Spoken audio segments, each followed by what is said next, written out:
On this episode of New York Originals, we visit one of the last craftsman shops left in the once industrial neighborhood of Soho.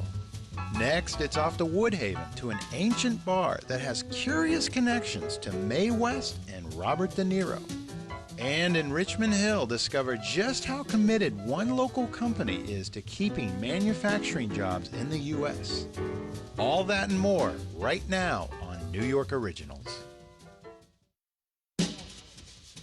New Yorkers know their city is no heartless metropolis, that this town is the ultimate small town made up of a patchwork of neighborhoods, each with its own personality and flavor. A city where people still shop at the corner mom and pop store, not just for convenience, but loyalty and quality.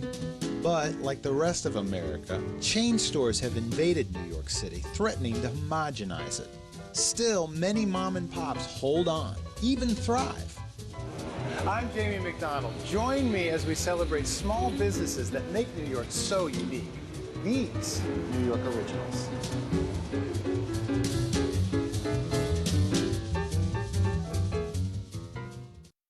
New York City is a neon lover's dream.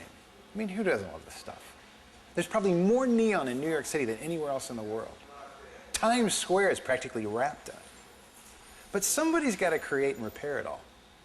That's where the folks at Let There Be Neon come in, who've been helping keep the bright lights in this big city since 1972.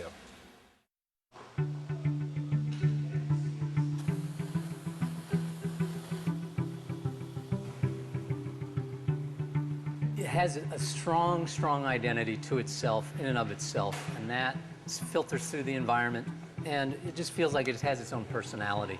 For a light source or a light bulb to have a personality is not too common, so neon does have that. Neon, it makes the mundane exciting, the familiar extraordinary. It gives Las Vegas its soul, and Times Square its clout. Nobody knows this better than Let There Be Neon, one of the last neon makers in New York City. They are also one of the only craftsman shops left in the once industrial neighborhood of Soho. Housed in an old cast iron building, Let There Be Neon's vibrant shop front cast a splashy hue on an otherwise monotone neighborhood. Inside the studio, neon artisans create one-of-a-kind works of art, not to mention repair and restore the classic signs of New York City. Let There Be Neon was the brainchild of contemporary artist Rudy Stern.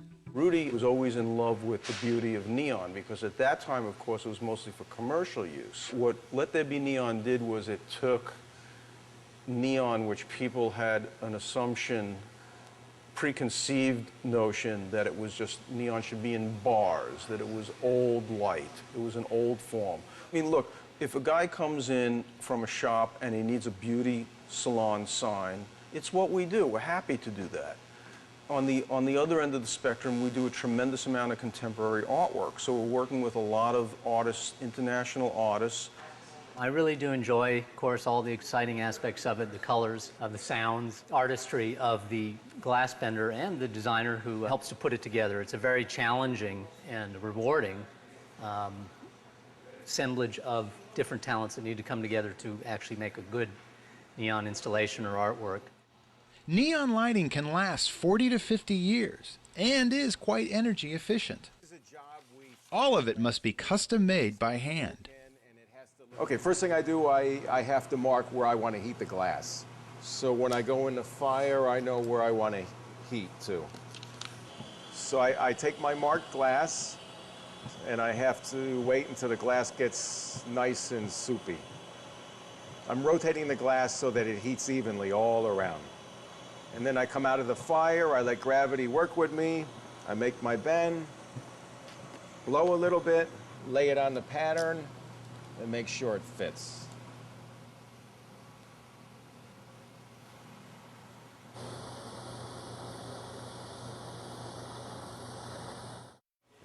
After the neon tube is bent, it has to be processed.